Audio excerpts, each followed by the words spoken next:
5, 4, 3, 2, and 1. Here we are on the brink, and my guest today, a special individual. It is Colin Breadner, and in Prince George, British Columbia. Welcome to the show, Colin. Well, thank you very much for having me. This is we're turning the tables a little bit here, John. I know, because you did me about a month ago or so. Yeah. I had you on my podcast. Yes. And now I'm on yours. This is fantastic. So it's a real new experience for me. Well, you've been a podcaster for quite a while in Prince George because, it's still relatively new in northern British Columbia, and you were one of the first ones. What is the name again of yours? The Prince George podcast. Okay, and so when did you start it? I started it about 2 years ago. In the early stages, right? Early stages. Well, podcasting itself has been around since I think 2007, 2008. Right. Kind of it came along with the advent of the iPhone. Right.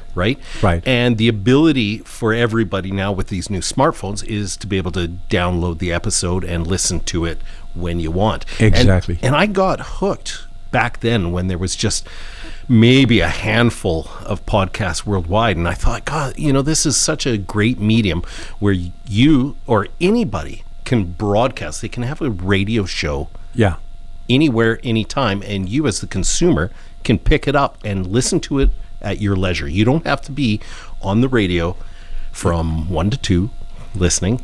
Or, like one of my favorite things to do is listen to it before I go to bed or riding around in my car.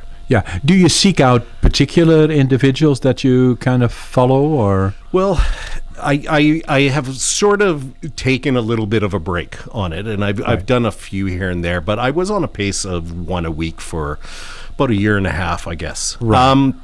I really, I look for interesting people that have interesting stories and the ability to tell them. Right. Because there's nothing worse in a podcast when you have somebody that just doesn't like to talk. Exactly. Yeah. I personally don't have that problem. I don't either. So this should be easy, right? Yeah, for sure. And really in my podcast, I just wanted to tell the story of Prince George by telling the stories of the individuals at that time. Right. And just sort of continue doing that. Right. And it also, for businesses, it helps businesses get to know the people behind it. Exactly.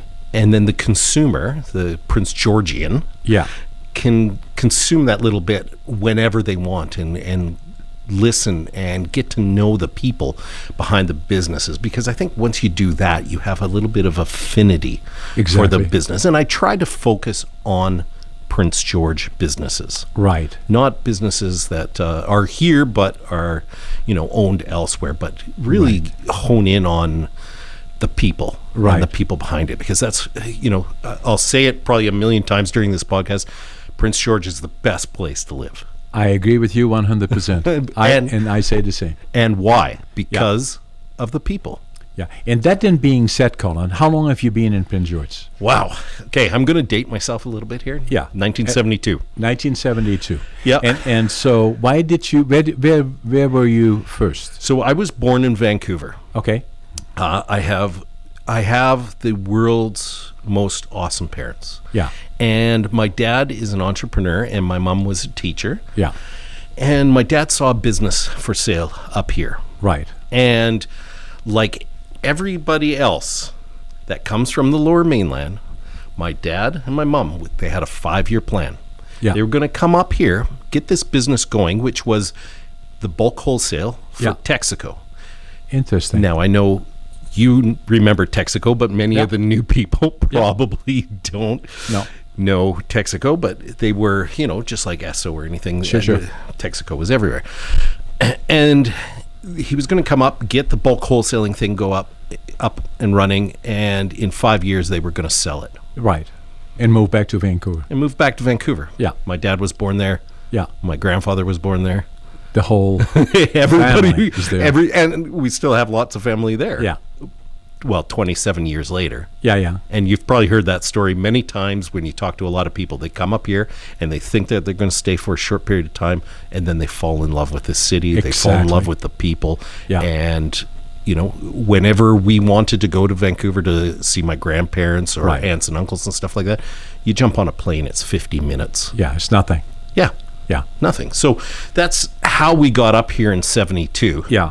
And, just ever since, my dad ran the bulk wholesaling. My parents, my mom stayed at home and raised myself and my sister. Yeah. And, the rest of the Are they stories. still in Prince George, your parents? No, they retired. Yeah. And like many retirees, my dad got sick of shoveling snow. Yeah. Yeah. And as you grow older, I get it. It becomes more difficult. Sure. So they moved down to Seashelt. Seashell. Beautiful place. Oh, Yeah. it is. It's very, very beautiful. Yeah. You see, when I came here in 1965 from Holland. And then, one of the things about Prince George was that, obviously I had a goal of building a lumber mill. But one of the things about Prince George, it was a boom town then. I mean, a real boom town. So the discussion was normally is, when did you get here and when are you leaving? It has come a long way, long way since, right? Yes. Yeah. And that was the same thing. Yeah, 5-year plan, right? Yeah. And 27 years later. And on my podcast, I talked to quite a few people that have very similar stories. Right. Right? Yeah. So then when you came here in 72, Yep. So what did you do? Were you still in school then? Oh, yes. Yeah. I was 2 years old. Yeah, okay. Well, I didn't want to ask you your age, so so very, very, very slick. yeah, so I had to kind of smoke you out one way or the other. Yeah.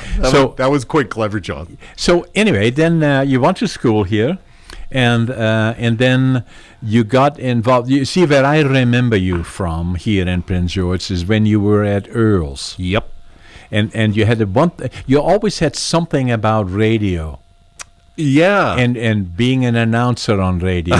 Have I got that right? You do have it right. While I think I first started working at Earl's when I was 18, and I love the restaurant business because I'm a real people person. Yeah. And I have to say that if you are a young person, Earl's is a fantastic place to start working. Yeah.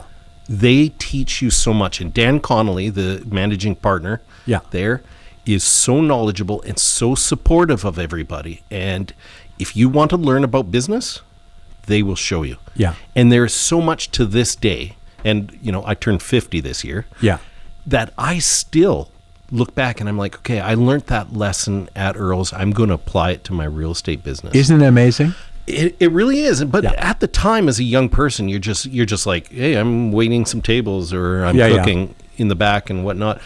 But you forget about all the little lessons that you learned along the way that you later on in life you pick up. And one of them, just from listening to you, is obviously already you had this entrepreneurial thing in you because your dad did that, and you probably watched him, and as you go forward, you then develop the nose for entrepreneurship, right? Absolutely. My dad has always kind of worked for himself. Yeah. And my dad is the classic stoic type person, doesn't say much, has his head down, and worked incredibly hard. When I look back at it, I remember my dad getting up at 6 o'clock in the morning and he was out of there. But one of the really cool things, and this is another great thing that Prince George has provided us and my family, is my dad came home for lunch every single day. Yeah. And we would walk home from school and Yeah. walk back to school, and my dad would go back to work. He'd come home. Yeah. And, watching him and then getting into the restaurant business, where Earl's very much teaches you that their philosophy is it's your business. So Right. whether you have a station in the kitchen or you have a section as you're serving, they really try to get you to focus on it's your business. So you run that like your little business. And that's really where it started, but it was fueled by watching my father work as well. Right. Yeah. And being a stakeholder and have pride and creating something that people say, what very, very good meal or excellent service. And It's really funny because I was talking a few months ago to my parents, as I do all the time. But we were talking about business and stuff like that, and I said, I could never go back and like work for somebody. Right. I said, like being your own boss, you can never go backwards. Right. And I said, I think I would be a really crappy employee. Yeah. And I said to my mom, I'm like, and I think that I've kind of always been that way. And my mom interrupts me and she's like, are you just figuring this out now? What took you so long? Well, exactly. And, it's one of those hindsight things where you're just like, oh, okay. Now I see why I've always been drawn to having my own business or running my own thing, or when you're working for somebody before long, they've let you take over everything and lead the ship. Yeah. And it's just sort of like that natural progression, I think. And I think you're either born with that entrepreneurial spirit or you're not, because there's many people, and there's also many people in real estate that I know that believe that they're working a job. Exactly. And act like it, right? Oh, exactly. Act like it, like they're working for their brokerage. Right. As opposed to, no, wait a sec, you're working for yourself. It's your business. Just you, a person, is a business. Yep. And then from there on in, that's what you have to sell or to market, right? Yeah. And a lot of people, there is a real mind shift in a person when they realize that. When they go from, I'm working a job, to, hold on a sec, there is no safety net. No. I am the only person here that is responsible for my well-being. Or failure or success. Failure or success. Yeah. And I love that, and I think that's what fuels me a lot, is that I am the only one to blame. Yeah. But if I do a really great job, yeah, I get the success. Yeah. The other thing that I do, I talk to people and make presentations to young people that are going into careers or looking at entrepreneurship. What I usually say is, find your passion early in life. The sooner you do that and focus on becoming very, very good at it, you likely will be successful. Hence, I always say, attitude, passion, work ethic. Yeah. Right. Result, success. And especially if you have a job that you're doing and own something that you really enjoy and it's your passion, then for all intents and purposes, they say you'll never work a day in your life, no matter how hard you work, because you enjoy every minute of it. And I have that, and you mentioned that earlier as well. So what I still do is at 5:30 in the morning, I get up, I make my bed, I go to work, and I'm always thinking I'm late. And you're always rushing? I'm always late. Even if it's 5 o'clock in the morning, you're like, I'm late. I always think I'm late. And then I always make my bed, because that's a habit that when I come back to my house, my bed is made. That's probably part of that is military. Because that's the way I was drafted into the Air Force in Holland for 2 years, and that was one of the habits that I developed, and it makes me feel good, so when I get home in the evening. That's actually very interesting about making your bed. I listened to a recent podcast, Tim Ferriss podcast, and he talks a lot about morning routine and setting up that morning routine. And the simplest way to set up success in your day and to accomplish things from the first minute you get up is to roll out and make your bed. Exactly. If you can do that every day, you've accomplished one thing already in that day. And that day for you, no matter what time, because I'm not an early morning person like you, I'm a late night person because I grew up working in restaurants. But you roll out, make your bed. And you've accomplished one thing already that day. And that is a very, very good point and extremely important. So tell me a little bit about then, so when you started your first, you took high school here. What else did you do? Yeah, I sure did. I went to high school, and just like many, and I look back on it, and like many people, at the end of high school, you think that you should know what you want to do for the rest of your life. I had no idea. Right. And I started off, and I actually went to Emily Carr. Right. And I thought I really was interested in marketing, advertising. Right. So I liked graphic design. Right. And so I started off there, and I sort of got into that. And then I was like, oh, I hate being at school. Yeah. And I'll come back to that.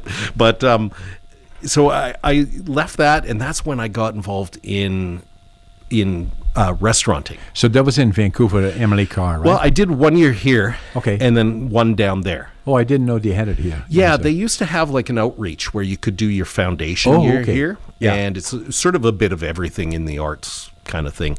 And I realized that it wasn't really marketing the way that I wanted to do marketing, and sort of thought, Right. because I still had that entrepreneurial thing in me. Sure. And honestly, I just wanted to be making money. Yeah, exactly. Yeah. So it was really hard. So that's when I got introduced into Earl's, and worked there for, 7-8 years. Yeah, you first started as a waiter. Yep. And then from there and then made your way up the ranks. Yeah, and manager, and then I went into the kitchen. And when I went into the kitchen, I actually started going to cooking school Right. at CNC as well. Oh, interesting. Yeah, so I did a year up there. Culinary and class. Yeah, the culinary program, which is fantastic. Yeah, it's absolutely. so good. Yeah. And it's a great way to get into cooking if that's your profession. Yeah. And then I came back to Earl's, and then I worked at a few other restaurants here and there. Yeah. And just continued that until I was working in Vancouver, and I got a call from my buddy Dan Connolly, who's the managing partner at Earl's. And this was, in my early 30s, and he said, we're going to open up this new concept restaurant in the new casino hotel called The Public. And would you like to come up here and be the managing partner? Was that in Prince George? It was. Yeah. It was originally the first restaurant that was in the hotel, Oh, okay. connected to the casino. And Right. so we did that. And I came up here from Vancouver to do that, and Bailey came with me. Yeah. Bailey's my wife, by the way. Yeah. And we did that for a while. And at that time, I'm working from morning to night. Yeah. Bailey's working the 9 to 5-ish, and it's basically you're seeing your wife as you're crossing in the hall, or you're just sleeping next to her for a couple hours before she gets up. Now, quickly talking about Bailey, because Yeah. Bailey is Bailey Tobin, Yeah. and her mom's name is Peggy, Yep. and I know her mom well, and I know Bailey, and Bailey Yeah. is also an entrepreneur, and Oh, yes. she has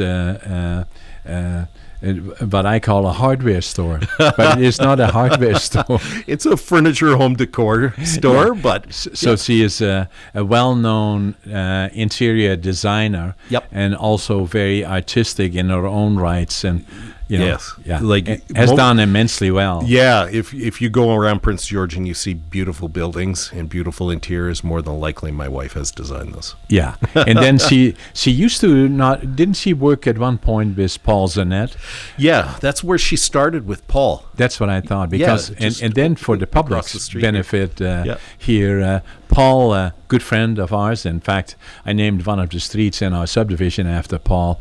Is Paul was an individual that had this natural talent for seeing beauty and design and interior as well as exterior, had an architectural background, came here really, although he was not born here necessarily, but most of his life lived here. His family was here, and then got his education in architecture, and then went to Boston, and then when they started building the university, he became involved with the design and implementation of the, but he died much too young. I think he was in his early 50s. Way too young. Way too young. But it was an amazing person, amazing talent, just that natural talent, right? Yep. And Peggy had Bailey had the benefit of spending time with him, which I'm sure she really appreciated as part of the foundation blocks under her career. Yeah, absolutely. And it goes back to what we were saying about when you're beginning your career, Yeah. and the support and help that you get is immense, right? Exactly. And if somebody can get behind you and support you through that, because it's difficult as you're learning anything, Yeah. right? Yeah, and the other thing about that, I thought I'd just mention that for some of our listeners maybe that are thinking about it, and especially the younger ones, and saying, okay, now if I have aspirations in direction of entrepreneurship, and I want to find a way, I always say try to find people that are successful, and what you will find, try to communicate with them, but you will find they may look like they have a big company or a small company, whatever, or they are very busy or very important in your mind, then they're probably not approachable. I say no. In fact, to the contrary, most entrepreneurs that I know, in people that are successful in their field, whatever that may be, are love it when they can help others on the road into different directions. So for people that listen and say, "Oh my, you guys were so lucky to find these people," no, you can find them too, as long as you look around and then approach them and do that consistently. I did that in my young life, and I first started. I always wanted to find people that were successful, and then I wanted to figure out what made them click. Yeah. And it's usually always the same thing, about a dozen different factors or key drivers in successful people. Yeah. And like you said, I love helping people. Yeah, I do too. And when people approach me, young real estate agents or people that want to know how to do some kind of marketing or something like that, I love when people, I really say that the juice in my life is helping others. Yeah, but the other part that you have, and I believe I have, you are a good communicator. Oh, thank you. You are. You are. I often think that I don't communicate enough. I'm not sure about that, but whatever you do effectively. That has been part of your success. And again, for others, I always believe that we have to teach young people more effective communicating in the workplace or in any environment they are in. And I have to say this because the reason that I bring up the topic so often is that I was the absolute worst example of being self-confident and not being able to be a good communicator. Anytime I was outside of about 3 or 4 people or outside of my company, I really couldn't function. Really? I couldn't. Honestly, John, that really surprises me. Yes, it was absolutely correct. And so what then happened, John? Well, what happened is that it became increasingly a problem for me, and there are some examples of it. I think I write about some of it in my book. I talk about that a little bit later. But that it was a problem, and then my sister-in-law at the time dragged me to Toastmasters. I mean, physically, virtually dragged me, because I would not go there unless I had an absolute guarantee that nobody would ask me any questions. Right. And what prompted all of that is that somebody invited me to the Rotary Club here, and I thought, this was in the mid 80s, and I thought, okay, well, I should go there. And then after I was there for 2 or 3 times that there was Rotaries, they called me up to the stage, and there were probably 50 people in the room, and they said, well, tell us a little bit about yourself. I thought I was going to die. Was it stage fright? Yeah, it was self-confidence. It was stage fright. It was about freezing up and not knowing what to say. Right. All of those things. And so then what I did is, Chalita, the sister-in-law at the time, dragged me down there. And so I won the first time, and then I thought, no, I'm not going to do this. Then she got me the second time, and this was in 1990. And from there on in, I stayed with Toastmasters for 10 years. And gradually became, and there are different levels in Toastmasters. Right. So I became the highest designation in Toastmasters to be a distinct Toastmaster, and so I'm a distinguished Toastmaster, and probably one of the more active public speakers. But I tell the story because it is hard to imagine what will happen to some people if they have either fear or they do not have the confidence to communicate. The other thing that Toastmasters does is extremely important, because a lot of people think I'm putting on an advertisement for Toastmasters, but I'm such a great believer in it, because at the time it costs $2 a week. You can't beat it, right? No. And it will change your life. But in any event, what I want to then is that it is not only about public speaking, it makes you an effective listener. And being a good communicator, listening is, in my opinion, the most important part. The second one that follows is speaking, so. Yeah, and that's why we're born with 2 ears and 1 mouth, right? Exactly, exactly. Anyway, I had to quickly that's really good, and I think somebody listening to this should really hone in on the fact that you identified, you had the self-awareness that you knew that you were a poor communicator, and you did something about it. Exactly. And even though it scared the pants off you, I did. It goes back to the work ethic, right? And so the point that I'm simply making, that if our listeners, young people in particular, but also middle-aged or older, because at the time that I joined Toastmasters, I was born in 1940, so I'm going to be 80 this year. So I started Toastmasters when I was 50. Brilliant.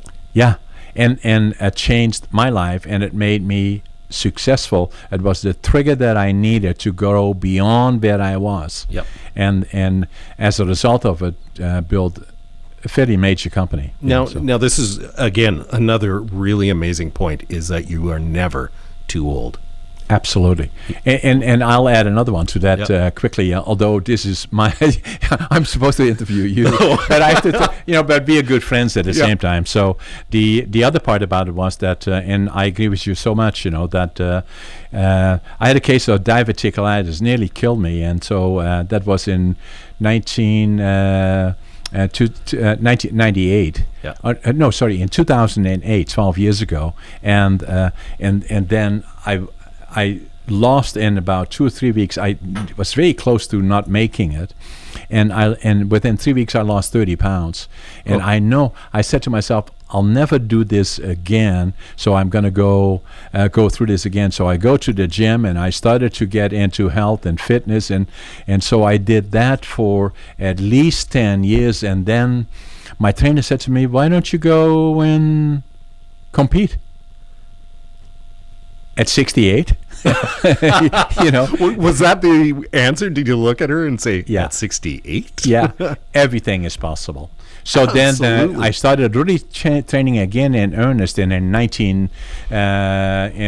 2018, we went competing here in the iron ore, came in second in bodybuilding in my category, third in physique, qualified for the provincials, then came in the opposite, third in bodybuilding, second in physique, which qualified me for the nationals at 78.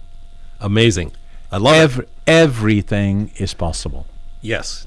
That's the point. And to keep going. Don't hang up your shackle. Exactly. Keep pushing forward no matter how old you are, because you never know when you're going to hit your stride. Exactly. And there's many, many examples throughout history where great people, and we only see it in hindsight looking back into history, and we're like, okay, that guy did that. Colonel Sanders, for example. Good example. Yeah, he built his empire. What was he in his 60s 78? or 70s? Something 70s, like that. yeah. And that's when he really took off. Exactly. He didn't do it in his 30s. No. So, yeah, don't stop. Don't stop. Coming back now to, so they in the restaurants, and then from there on in, you were at Earl's for about 7 years, went through all the ranks and all the other things. What happened after? Well, I came back, like I said, opened up the restaurant, the public in the hotel here. Yeah. It's funny how love can change your life. Yeah. It really is. Bailey came into the picture. Exactly. Bailey came into the picture.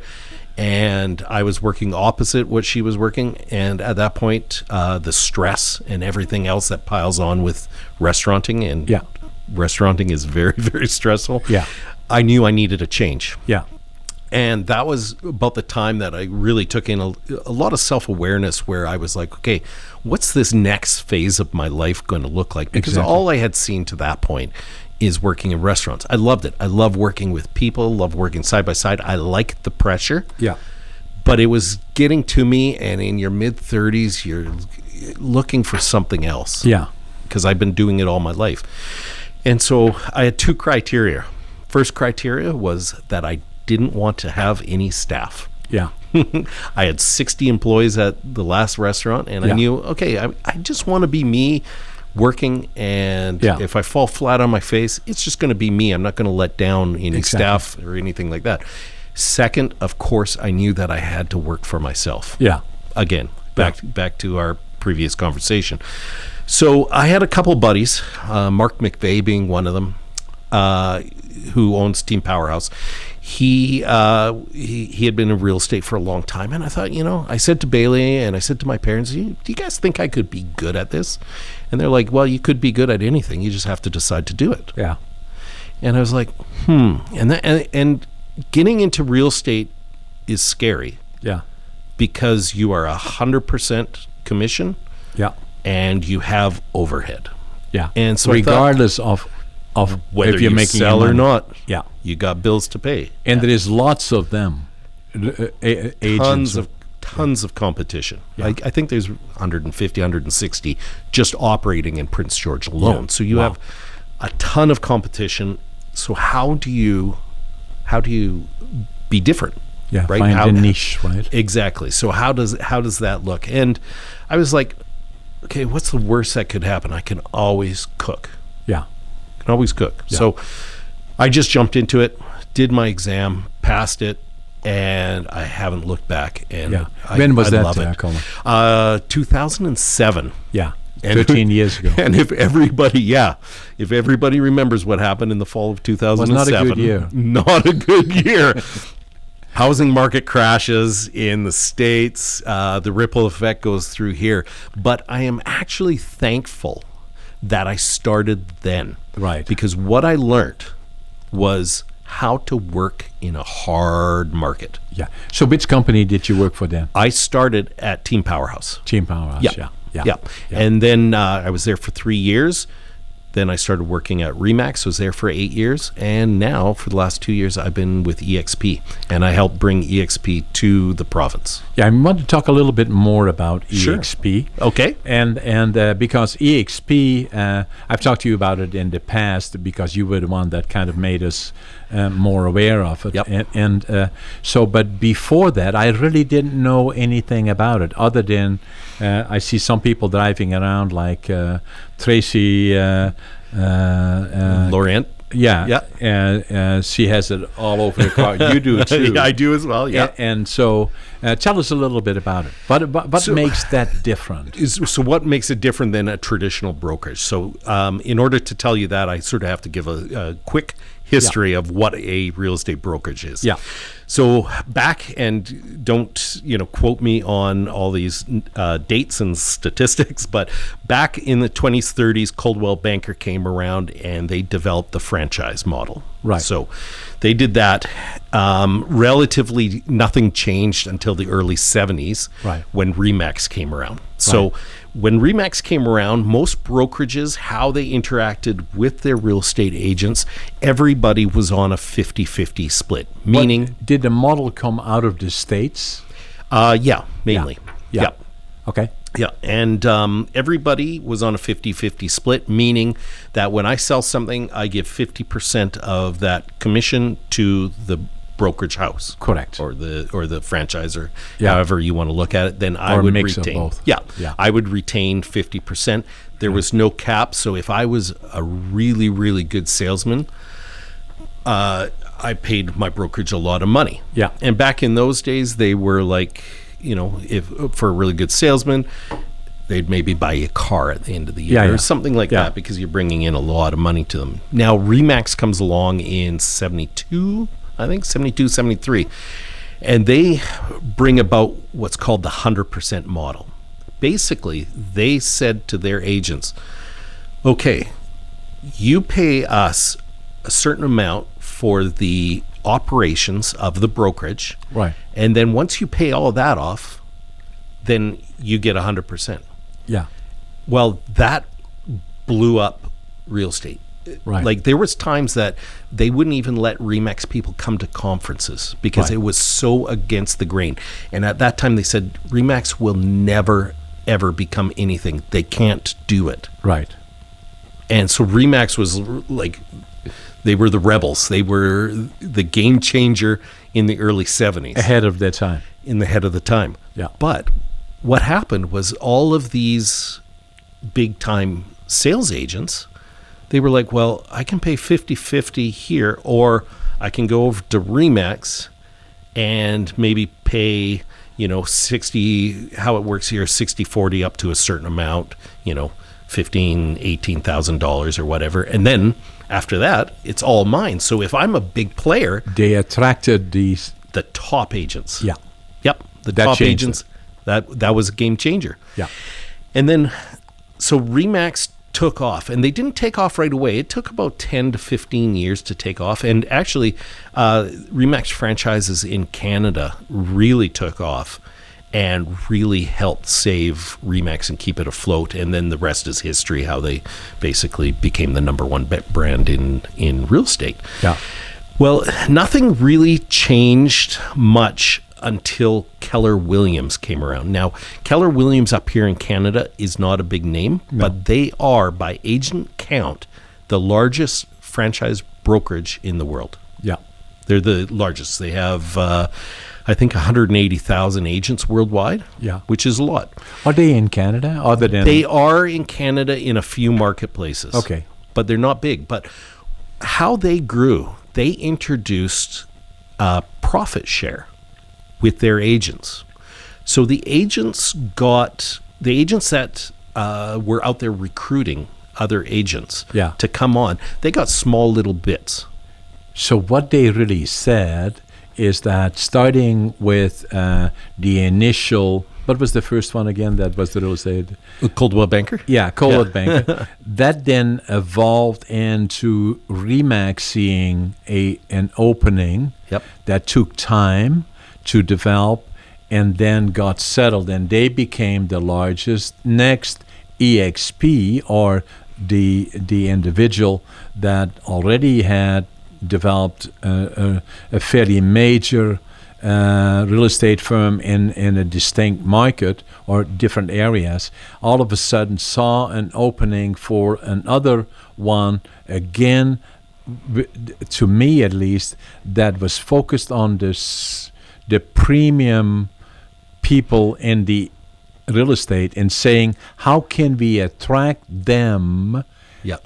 to make us collectively more profitable? Yeah, and that was Keller Williams who sort of Yes. did that and introduced the profit share model, where Right. if you help build the company gives you Right. a portion of profits based on how many agents you bring in and whatnot. Now, again, we'll go back to 2007 when everything in the States and somewhat in Canada dropped out. Now, Yeah. the founder, Glenn Sanford, the founder of EXP, he had 3 or 4 franchises, and I do believe they were Keller Williams. And he had leases on buildings, he had furniture, he had staff in all of the buildings, et cetera, et cetera. And 2007 hits, he loses 3/4 of the agents in Sure. every single franchise. Sure. And so he's sitting here going, okay, I am paying leases on all these buildings Yeah. and all this furniture and all paying wages of all these people, Yeah. but they're not full. There's nobody in them. So No. he had the idea of, how do I take this and put it online where we are not dependent on buildings Exactly. and that costly overhead. Infrastructure, right? Yeah, exactly. So he got involved with a software company called Verbella, Yeah. which actually EXP World Holdings now owns. And he started designing the real estate brokers that he would like to work at. And what came out of that was EXP. Now, what does EXP stand for again, for the benefit of our For listeners? the benefit of the listeners, it actually doesn't stand for anything, but it stands for a lot of things. Glenn Sanford, when trying to figure out a name, he wanted an acronym type name, 3 letters, that he could use in all 50 states. Right. The only one available was EXP. So he coined that, but then afterwards he started looking around and going, there is a ton of words that start with EXP. Yeah. Experience. Yeah. You know, like there's just Yeah. many. Like, go through your head. There's a ton Yeah. of ones. So it doesn't really stand for anything, but it stands for a lot of things. Yeah. Yeah. Yeah. So he at that time did that, built a brokerage that wasn't dependent on heavy overhead, and it's EXP is just one brokerage worldwide. We're in 4 countries now. We'll be in 10 countries by the end of the year. As opposed to a franchise opening up. Let's say if Keller Williams wanted to open up in Prince George. First of all, they have to find somebody with a lot of money. Yeah. Then they got to get the leases in place. Yeah. And then they got to find the managing broker. Then they have to have the managing broker go out and recruit some agents. And that can take a year and a half. Yeah, or longer. Or longer. When EXP, because we're not dependent on any buildings or anything like that, we can open up in countries within months. Yeah. We're compared to being Uber, Amazon, Netflix. Yeah. That sort of platform where one can build their real estate career on top of our platform and not be dependent on the sort of inflexible franchise model. Right. And other things that EXP has that, by having this senior, I don't know if there are names for it in the different levels where you have a managing broker, but it really isn't, but a senior person that then builds under him or her again different groups of other real estate agents. So you could have one that has 20 or 30 other agents directly working with that senior one. Yeah. And the other thing that I found, because I had some exposure to it because you and me talked about it quite a bit, is that where I think about a traditional real estate company is in a particular location. Yep. This one isn't, because it can be anywhere. Exactly. Really. And, so it has these absolutely totally unique features, that make it different, right? Yeah. Yeah. And what you were talking about is the ability to build teams underneath you. Right. And get what in Keller Williams they called it profit share, but at EXP we have revenue share. Right. Because EXP has eliminated all the costly overhead, we save millions and millions and millions of dollars. Yeah.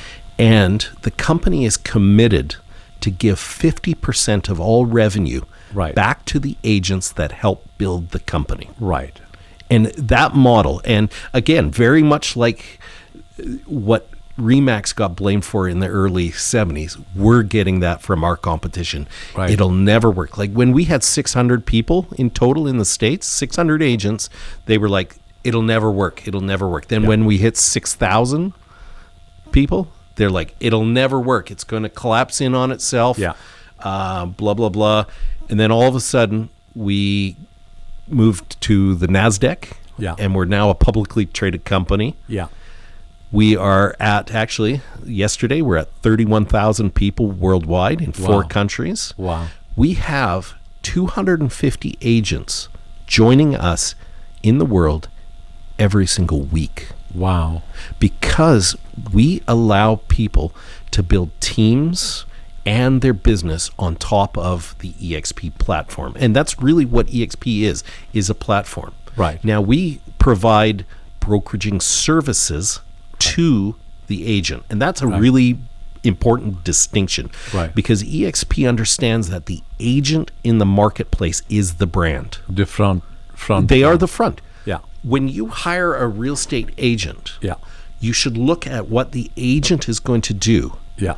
Not what their brokerage, because brokerages don't necessarily do anything for the consumer. No. The agent does all the marketing, the agent does all the paperwork, the agent does all the negotiating. Yeah. The brokerage just pushes the paper and provides oversight and training for the agents. Yeah, the agent really guides the whole process. The whole home selling process. Or the whole transaction. Yeah, right? Absolutely. The agent is the point person, and the brokerage, whether it be Royal LePage, RE/MAX, Team Powerhouse, they provide the brokeraging services to the agent. Right. And EXP understands this and lets us brand ourselves, as long as it falls within, the rules and regulations. Lets us do the branding for our own companies. Yeah. Now, being said that, I couldn't have done what I have done in EXP anywhere else. No.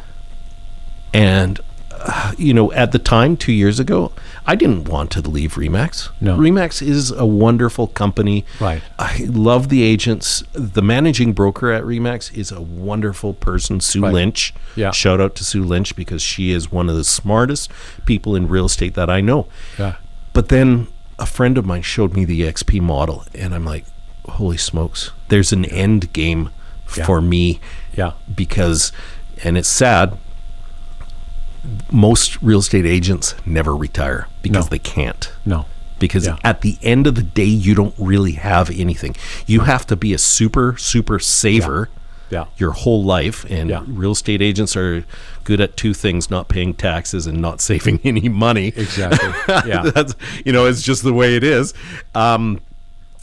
But most just carry their license, and then you go to a lot more funerals of real estate agents than you do to retirement parties. Yeah. And EXP has provided a model for agents to retire from real estate, but still keep your income the way it was.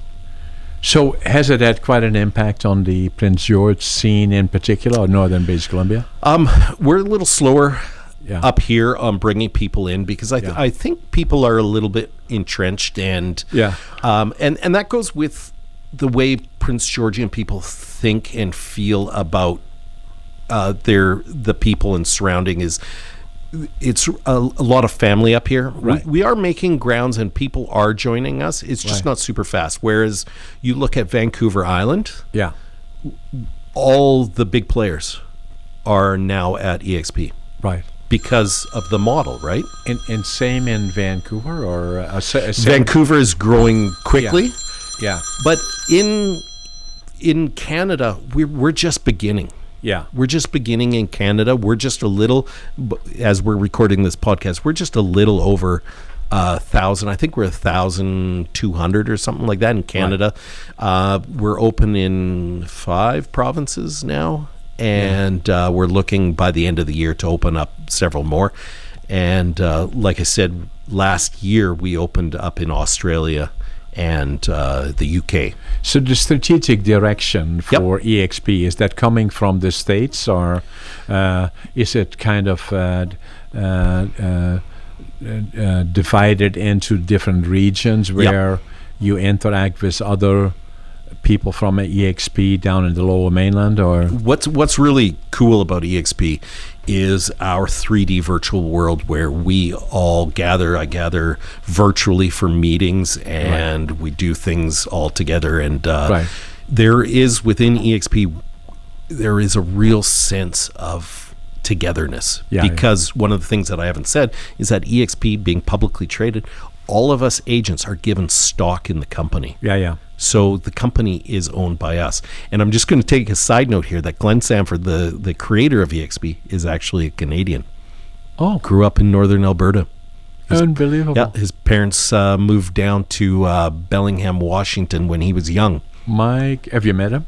Absolutely. He is one of the most approachable guys. It's hard to think of. And that was case in point that we made earlier. There you have a guy that's been immensely successful, changed real estate in North America, really, and there again, he is approachable. Oh, yeah. You can talk to him anytime. So that have being said, so now if we kind of look forward, for Colin Breadner, where are you going from here? Well, I obviously will keep selling homes and helping people here in northern British Columbia, just because I love it. I would like to get more into helping people, helping younger people in real estate, but also, through other things such as 100 Heroes, and I have another sort of side project that's bubbling in my head, get into more philanthropy kind of things. I posted the other day that I feel a great debt to Prince George, if I can say that.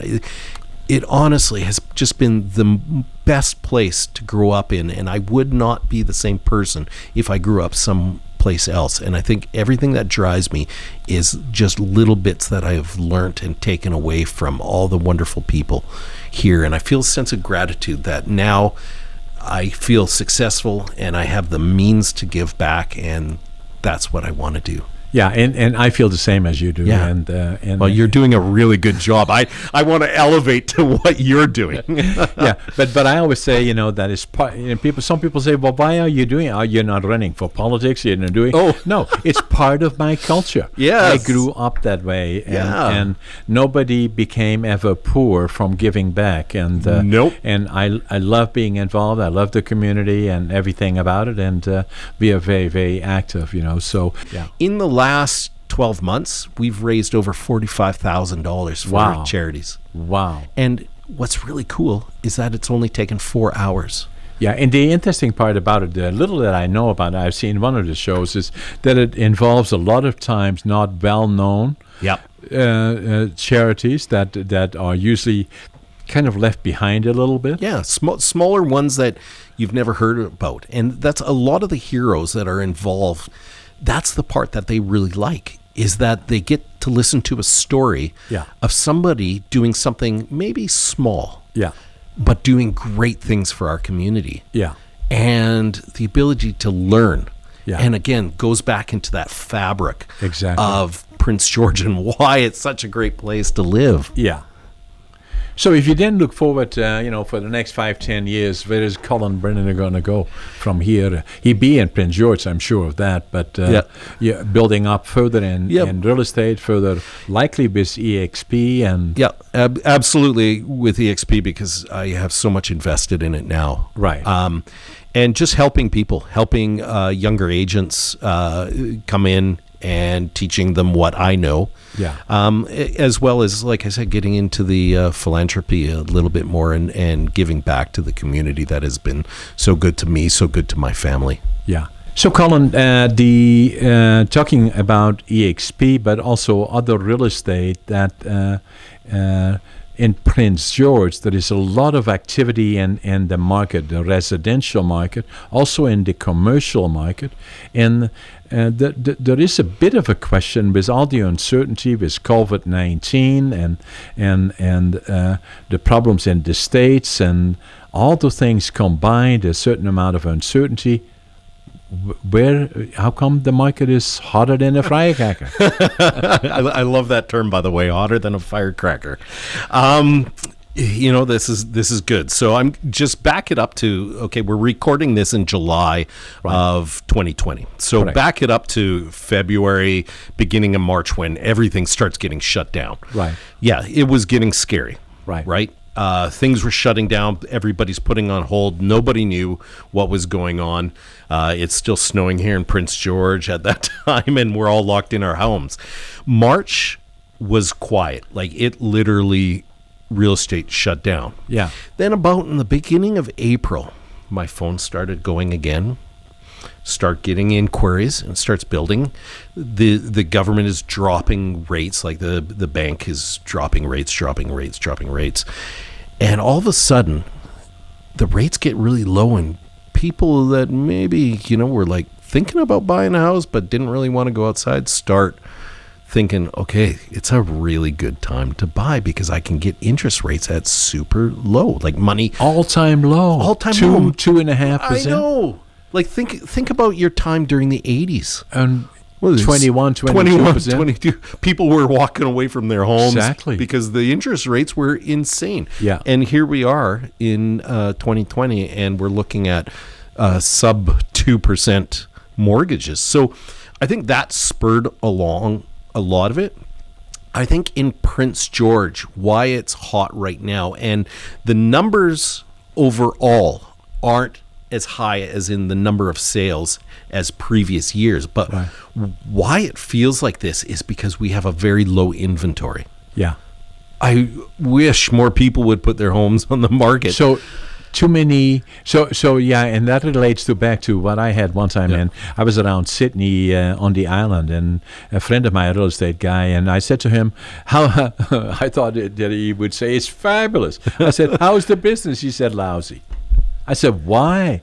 He said, "Too many buyers, not enough sellers." That's exactly what's going on right now. Yeah. I've been involved in so many competing offers.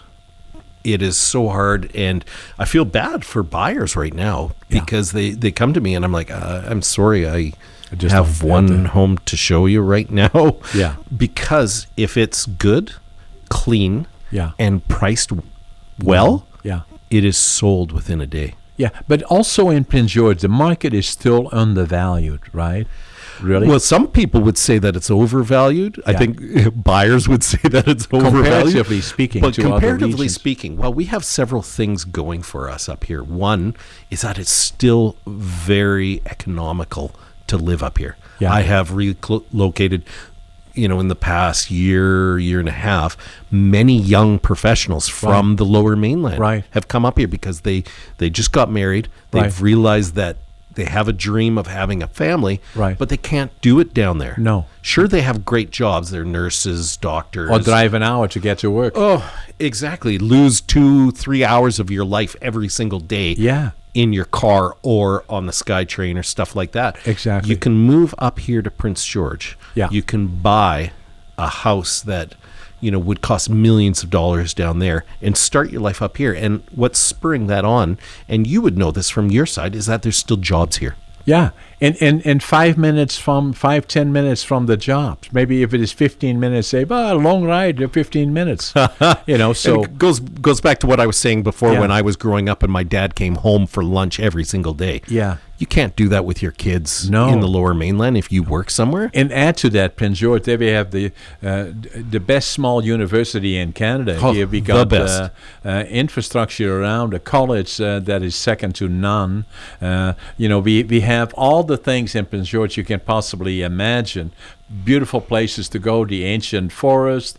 We got outdoors, lakes. We got, the Gem Good Park north of Prince George. And, everything that you can possibly imagine is here. And I think our service sector is starting to catch up with that as well. Is that we have, several more restaurants and we have several more things for people to do. Right. And that whole service sector is sort of coming up behind that because everything's being fueled by those good paying jobs in the natural resource sector or within healthcare, because healthcare is such a big one up here now, which is drawing a lot of people from the Lower Mainland. And we still have those jobs, and I think that's what's fueling it. Right now, I have 2 young engineers that are looking for homes, and it's really hard to find them homes. But these are young professionals who are trained, ready to start their career, and they can buy a house in their 20s and start their career up here. Yeah, for sure. Could you do that in the Lower Mainland? No, it's You'd not be possible. renting, right? Yeah, Giving for sure. somebody else. And then the other part about it maybe is, kind of thinking about COVID-19. If I look at, knock on wood, obviously, I don't think we have had any reported cases in the last 4, 5, 6 weeks. Yep. And obviously it is much more beneficial being in northern British Columbia, not only for all the things that we just talked about, but it kind of makes you wonder if I'm sitting in, all these hundreds of thousands of people all piled up together in the Lower Mainland. Maybe that's not where I want to be, So, and I think a lot of people are kind of rethinking that part. And that is a really good point. I think overall, people are rethinking a lot of things. Yeah. I think people are rethinking their lives, are rethinking how they're working, and stuff like that. And I'm curious, and I don't have a crystal ball, and I couldn't tell you it's going to happen or it's not going to happen, but I think people are thinking about, when it comes to commercial real estate, people are thinking, okay, do I need to have that office now? Are there other ways? Because COVID-19 has changed how we work and has forced us into something And I think those things are going to be rethought. So I don't know. It's going to be a different new normal. Completely. Yeah, and there is no question about that. And but the one thing that we both agree upon, and all the time that we have been here, you and me, is that Prince George has grown to be an amazing community. I believe we have been fortunate enough to have very, very good leadership of the community. And the other part that is always so encouraging for me is to see the communities working so closely together. We saw that during the fire seasons of 2018, 2019, when the mayors and the other members of parliament and the MLAs, all of them from Northern BC pulled together and worked as one to deal with issues. And I see that also, in the difficult times that we are having and had in particular, with the downsizing of the forest industry, where number of mills would go down, not to reopen again because there was less timber available. And now we are at the place where the forest industry is still a very, very big driver in the province of British Columbia, still employs close to 160,000 people, but we are on the verge of now moving into a new direction. And one of the things that I see happening in Prince George, we have been one of the main drivers behind that, is to build a center of excellence along the College of New Caledonia. As we were quite involved in the Trades and Technology Center 20 years ago. Now we have to go further in and develop skill sets for a new forest industry that is of world quality, where we make new products for new markets, because the key will be is the skill sets. Where do we create the skill sets that we need to become a world-class forest industry? We have the forest base to grow the timber, and it may be smaller, but now we have to go in that direction where we create new products for new markets, but we need the skill sets.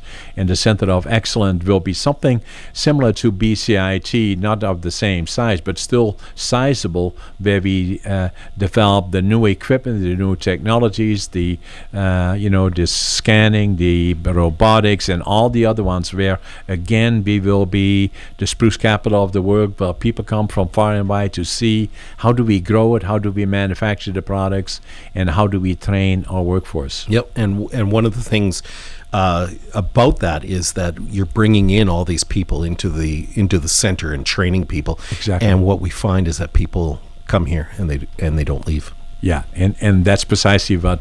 And why would they, right? Exactly. What's the point? I call it paradise. Yes, Colin. Yes. It has been a pleasure. Yeah, I think we could go on for longer if you wanted to. Maybe we'll have a part 2 sometime. We should do that, because, and I mean that, because we do that again. You bet. Thank you for being my guest. It's always a pleasure, John. On the brink. On the brink. And thank you for everything you do in our community. You're welcome. It's my pleasure. Take care. Thanks a lot.